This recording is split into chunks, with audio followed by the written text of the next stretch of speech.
এতটা বাড়াবাড়ি হবে সেটা ভাবিনি।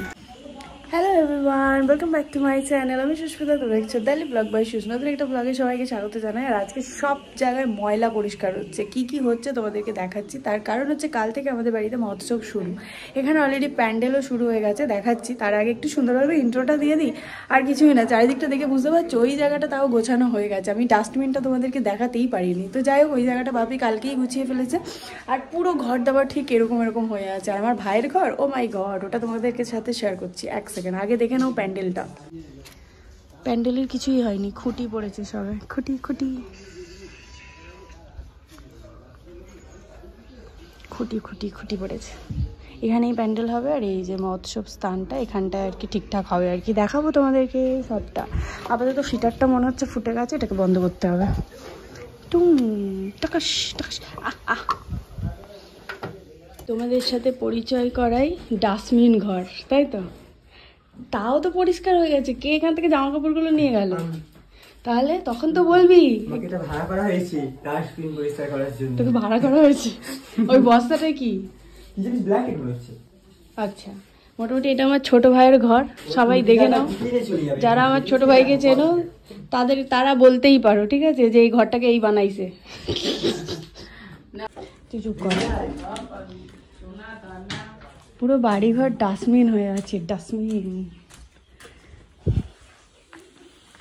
এই ঘরটাও চলছে, সব পরিষ্কার চলছে।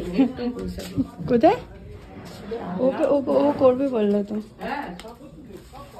সব পরিষ্কার চলছে, সব পরিষ্কার চলছে। কি অবস্থা ঘর বাড়ির, ও মাই গড। বাপরে বাপ, লাভ। একটু লাইটটা তো জ্বেলে নিলেই হয়। নে লাভা।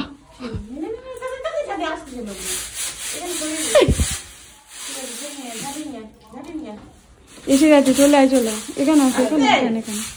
আর কোন দিকে ঝাড় দিয়ে দিচ্ছিস? ওই সাইডে। জুতো পরেই যাও তো, দেখি আমার ব্যাগ ড্রপটা না চেপে যায়। তো স্নান টান করে আমি পুরোপুরি হয়ে গেছি কমপ্লিট। আর এদিকে মেয়ে খাচ্ছে। আর খেতে খেতেই ভাবলাম একদম সময় হয়ে উঠছে না যে ক্যামেরার সামনে কখন আসবো।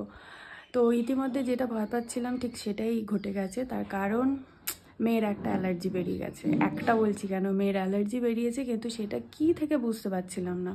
কারণ ডক্টর আমাকে ঠিক যেভাবে বলেছিল সেভাবেই চলছিল আর কি।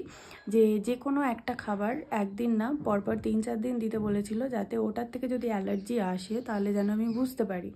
বাট ওকে তো সেইভাবে কিছুই খাবার দিই না। ওই হয়তো একটা মুড়ি চেপে কেউ দিল, বা প্রত্যেক দিন একটা করে আমি স্নান করার পর ভাত দিই আর কি চেপে। বাদ বাকি তো ওকে কিছুই দেওয়া হয় না। আর 2 দিন ধরে বাপি মধু দিচ্ছিল, 2 দিন দিয়েছে, তাও কালকে দেওয়া হয়নি, আজকে দেওয়া হয়নি। তো সবার মাথা খারাপ হয়ে গেছে যে কী থেকে অ্যালার্জিটা হচ্ছে। তো সেটা নিয়ে ভাবতে ভাবতে হঠাৎ মনে হলো যে চারিদিকে আমাদের দেখেছো কেমন নোংরায় কাজ হচ্ছে। তো তারপরে মনে হচ্ছে যে ওর তো সকালবেলা থেকে মানে প্রচণ্ডভাবে হাঁচি করছিল, শুধু হেঁচেই যাচ্ছিল। তো এখন মনে হচ্ছে যে ওর হয়তো ডাস্ট অ্যালার্জি আছে। তো ডাস্ট থেকেই অ্যালার্জিটা হয়েছে। এবার দেখা যাক, বারবার চেক করছি যে বাড়ছে কি না, কিন্তু বাড়ছে না। গলা আর পিঠ এরিয়াটাতেই হয়েছে। আমি তোমাদেরকে দেখাতে পারছি না, বাট ও এখন খাচ্ছে।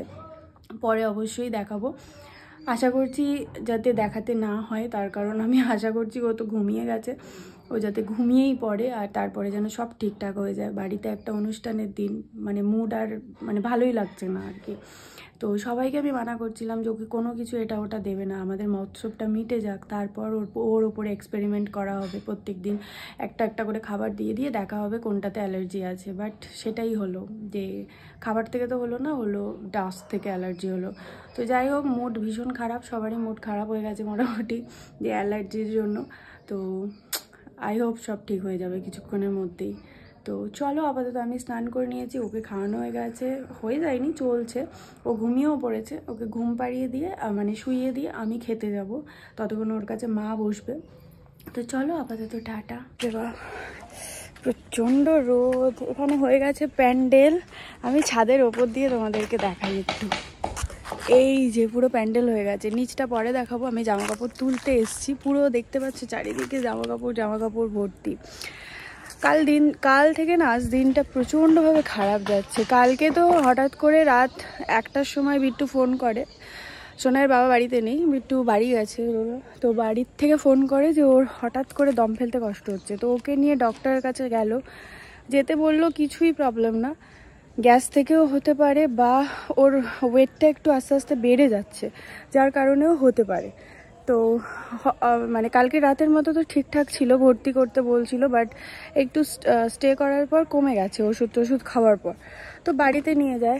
আজকে সকাল থেকে তো ভালোই ছিল, হঠাৎ এখন আবার ফোন করে বলছে দুপুরবেলা যে খাওয়া দাওয়া করার পর আবার এরকম হচ্ছে। কী থেকে হচ্ছে আমি নিজেও জানি না, তবে যেটুকু মনে হচ্ছে ওয়েটটা ওর বেড়ে গেছে, যার কারণে হয়তো পেট ভরে খেলে ব্যাপারটা হাইফাই করছে, সেটাও হতে পারে, যার কারণে হয়তো দম ফেলতে পারছে না। তো জানি না কি হবে, ওকে বলেছি একটু হাঁটাচলা করতে।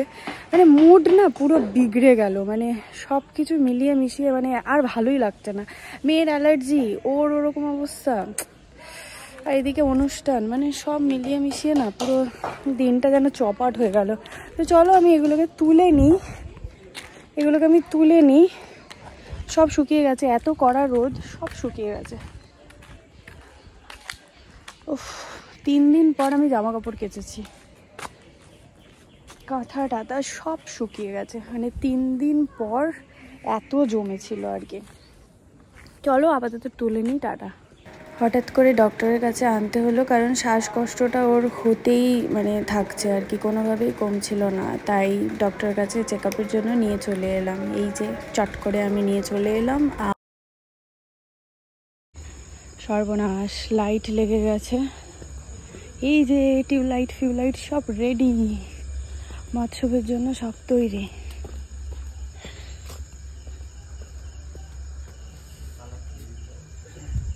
ঠাকুরও কমপ্লিট,